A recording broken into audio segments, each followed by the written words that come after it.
जी के आवास पे इस महत्वपूर्ण यहाँ के वरिष्ठ जन, सभी सम्मानित जन की इस बैठक में उपस्थित हमारे इस कार्यक्रम की अध्यक्षता कर रहे सम्मानित सिंह साहब, सम्मानित नगर के प्रथम नागरिक अजय मिश्र बाबा जी, सम्मानित हमारे कांग्रेस पार्टी के वरिष्ठ पार्षद धनेन्द्र सिंह जी, हमारे प्रदेश कांग्रेस कमेटी के सचिव शहीद भाई, यहाँ पर उपस्थित संचालन कर रहे कांग्रेस पार्टी के हमारे सहयोगी हर्षलाल जी, यहाँ पर उपस्थित सत्यनारायण चतुर्वेदी जी, विमल पांडे जी और शिवेंद्र मिश्रा जी, यहाँ पर और इस कार्यक्रम की आयोजिका ममता सिंह जी, यहाँ पर उपस्थित सभी सम्मानित जन और हमारी सम्मानित महिलाएं, बहनें, बाबा भाई ने बड़ा विस्तार से नगर निगम और उसके काम बताए। जब से कांग्रेस का महापौर बना, जनता का महापौर बना, तो आपने परिवर्तन देखा। आज आप विभिन्न समाचार पत्रों से, मीडिया से, सोशल मीडिया से, टीवी से, आपको चैनल से पता लगता है, आप अक्सर सुनते रहते होंगे, पढ़ते रहते होंगे कि मध्य प्रदेश में परिवर्तन होगा। लगभग सारे चैनल्स अपने सर्वे में कह चुके हैं कि मध्य प्रदेश में कांग्रेस पार्टी की सरकार बनने जा रही है, और इसमें कोई शक भी नहीं।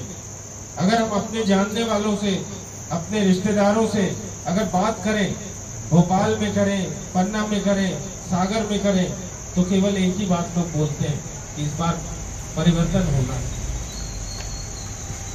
बदलाव आना है। मेरा आप सबसे अनुरोध है कि अगर इस बदलाव में मध्य प्रदेश में कांग्रेस की सरकार बनती है, तो उस सरकार में हमारी भी हिस्सेदारी होनी चाहिए, रीवा की जनता की भी हिस्सेदारी होनी चाहिए। हमारा विधायक भी अगर वहां पहुंचेगा तो हम गर्व से कह सकेंगे कि इस सरकार में हमारा योगदान है, और हम गर्व से अपना हक मांग सकेंगे, ठीक उसी तरीके से जिस तरीके से आप अजय मिश्रा बाबा से अपने हक की मांग करते हैं, क्योंकि आपने अपना अमूल्य मत महापौर पद के लिए अजय मिश्रा जी को दिया। अजय मिश्रा जी को इस बात का एहसास है कि जनता के आशीर्वाद और स्नेह से उनको सम्मान ये मिला, और वो अपने कर्तव्य का पालन भली भांति करते। साथियों, मैं आपसे सिर्फ एक बात कहना चाहता हूं कि इस परिवर्तन की बयार में, इस बदलाव के समय हम सबको पूरी ताकत से रीवा विधानसभा में, जिसमें पिछले 20 वर्षों से राजेंद्र शुक्ला जी काबिज हैं, उसमें परिवर्तन लाना चाहिए। राजेंद्र शुक्ला जी के विकास की पोल खुल चुकी है। एक ही सड़क को बार बार बनाना, तोड़ के बनाना, जहां जरूरत नहीं है वहां फ्लाईओवर बनाना। अभी बाबा ने अपने नए वो जो शिलान्यास का इनका नारियल फोड़ के करते हैं, इसके बारे में बात की। मैं उसका थोड़ा सा इंजीनियर होने के नाते एक आंकड़ा बताता हूँ। एक भूमि पूजन जो इसके पहले हमारे राजेंद्र शुक्ला जी और मंत्री जी करते थे, उसमें तकरीबन 2 लाख रुपए का खर्चा आता। टेंट लगता था, 10,000 का पत्थर लगता था, तमाम लोग इकट्ठे किए जाते थे, कुर्सी लगती थी, माइक लगती थी, भीड़ भाड़ ढोई जाती थी, आसपास के लोगों को सूचित किया जाता था, और उस 2 लाख रुपए में उस भूमि पूजन को संपादित करते थे। बाबा तकरीबन आपने कितने भूमि पूजन किए होंगे? हमारे बाबा भाई ने तकरीबन 146 करोड़ के काम का जब शिलान्यास किया तो 100 से ऊपर भूमि पूजन किए। इसका मतलब क्या हुआ कि इन्होंने 2 करोड़ रुपए बचाए नगर निगम, और 2 करोड़ रुपए अगर यहाँ निवेश किया जाए, इस जगह पे निवेश किया जाए, तो मुझे ऐसा लगता है कि जितनी चौड़ी यहाँ सड़कें हैं, उसमें कम से कम 4 किलोमीटर सड़क बनेगी, और 4 किलोमीटर सड़क एक वार्ड में मायने रखती है। ये होती है बचत, और ये होती है विकास का काम। अपना नाम चिपकाने के लिए, अपने को विकास पुरुष साबित करने के लिए, अपने को नगर में अमर बनाने के लिए, बिना पत्थर के भी लोग आपका नाम याद रखेंगे। संजय गांधी में ढूंढिए जाके, कहीं शिव श्रीनिवास तिवारी का नाम लिखा है? मात्र सोनिया जी का नाम लिखा है। पर रीवा का कौन आदमी है जो ये नहीं कहता कि संजय गांधी में अगर किसी का प्रयास है श्रीनिवास तो तिवारी जी का। आज वो संजय गांधी हॉस्पिटल रीवा का जीवनदायिनी हॉस्पिटल है। कोविड में उसने हजारों लोगों की जान बचाई। मेरा बच्चा खुद वहां 10 दिन भर्ती रहा। कोविड में 70% लंग्स इफेक्टेड था और उसके बाद वो आज सुरक्षित है। ये संजय गांधी हॉस्पिटल था साथी।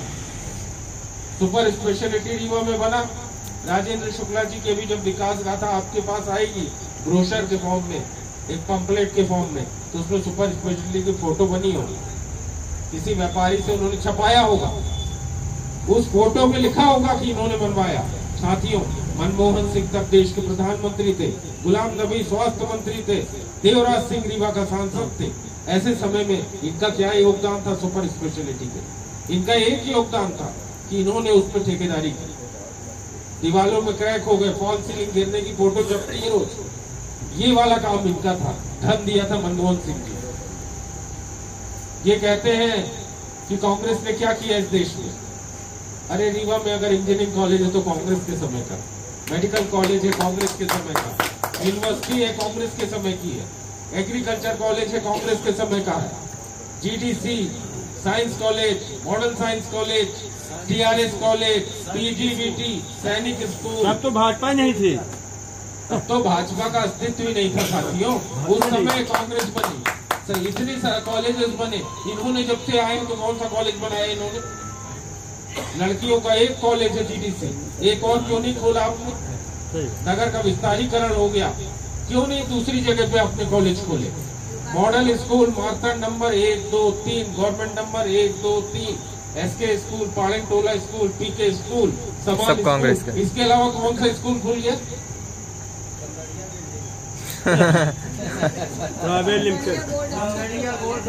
इन्होंने सरकारी जमीनों को बेचा।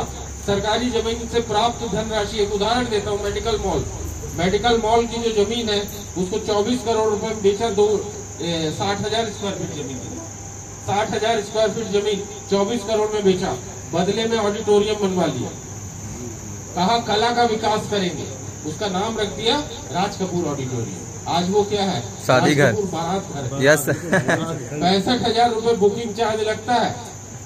हमारी सविता जी हैं, ये काम करती है तमाम कलाकारों के साथ। इनसे पूछिए रीवा का कौन कलाकार 65,000 में वो ऑडिटोरियम किराए से लेके बुक करेगा? ये हालात है साथी।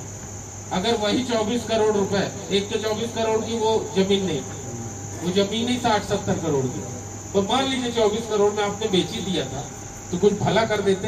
एक गर्ल्स डिग्री कॉलेज बना देते, एक लेडीज गर्ल्स के लिए पॉलिटेक्निक बना देते, लड़कियों के लिए तो सुविधाएं बना देते, हॉस्टल बना देते। क्यों केवल ऑडिटोरियम ही? क्या पसंदगी है आप? क्यों ये सब काम? आज रीवा नगर निगम, आज रीवा की सारी महत्वपूर्ण जमीन बेच दिया। इंजीनियरिंग कॉलेज की जमीन खुर्द-बुर्द कर दी पूरी। कल को हमारी संस्थाओं का विकास होगा तो हम कहाँ जाएंगे? कहाँ से हमें जमीनें मिलेंगी? आपने शासन की, जैसे बाबा बोल रहे थे कि सारी जमीनें इन्होंने खत्म कर दिया। इनका आंकड़ा आप लगाइए तो ये एकड़ों में है। इरिगेशन ऑफिस बजरंग नगर बिक गया, गंगा कछार बिक गया। जहां धरना में बैठते हैं लोग सिविल लाइन थाने के पास, उसके बगल में एक शासकीय कॉलोनी थी, चली गई। सिरमौर चिरौला मंदिर के बगल में कुक्कुट प्रशिक्षण संस्थान, वो वाली जमीन चली गई। खन्ना चौराहे के अंदर 2 एकड़ जमीन चली गई। जयस्तंभ चौराहे की भूमि चली गई। सिरमौर चौराहा खत्म ही कर दिया। सारी महत्वपूर्ण जमीन चली गई साथी। आज हमारे बच्चों को यहाँ कोई रोजगार के संसाधन नहीं है, कोई रोजगार के अवसर नहीं है।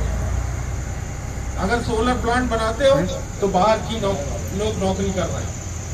मेरे को आप ये बताओ कि जेपी सीमेंट कुंवर अर्जुन सिंह जी के समय जब वो मुख्यमंत्री थे, उसकी आधारशिला रखी गई। उसके बाद कौन सा रीवा में सीमेंट प्लांट के अलावा कुछ खुला? क्यों नहीं हमारे यहाँ नौकरी के बच्चों के लिए कुछ छोटे उद्योग लाए गए? हमारे बच्चे यहाँ से इंजीनियरिंग करते हैं और उसके बाद बेरोजगारी का दंश झेलते हैं। शहर यहाँ से महत्वपूर्ण लोगों का पलायन हो रहा, बच्चों को यहाँ रोजगार नहीं मिलते। आज हमारे पिताजी ने हमको इंजीनियर बनाया, हम यहाँ काम कर रहे हैं। आप सभी लोगों को आपके पिताजी ने पढ़ाया, आप नौकरी रीवा में किए और यहीं बना लिया आपने घर और आप रह रहे हो। आपका परिवार का पलायन नहीं हुआ, पर आपके बच्चे यहाँ रोजगार नहीं पा रहे और वो सब बाहर घर लेंगे, बाहर नौकरी करेंगे और एक एक परिवार यूं ही पलायन करता जाएगा। इन सब बातों को हमें गंभीरता से लेना चाहिए। ये हमारी आगे आने वाली पीढ़ी का दुआ।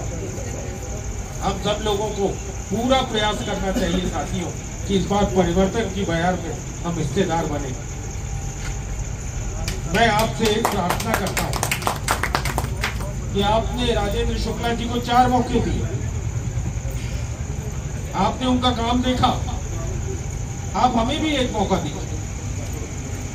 कहीं हम कमी नहीं छोड़ेंगे, हम उनसे बेहतर काम करेंगे। ये बेचाबाची का काम भी नहीं करेंगे।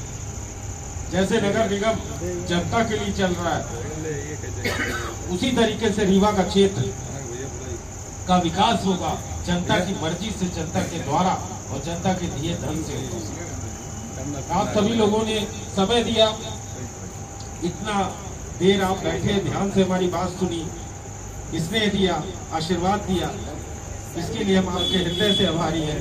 धन्यवाद। जय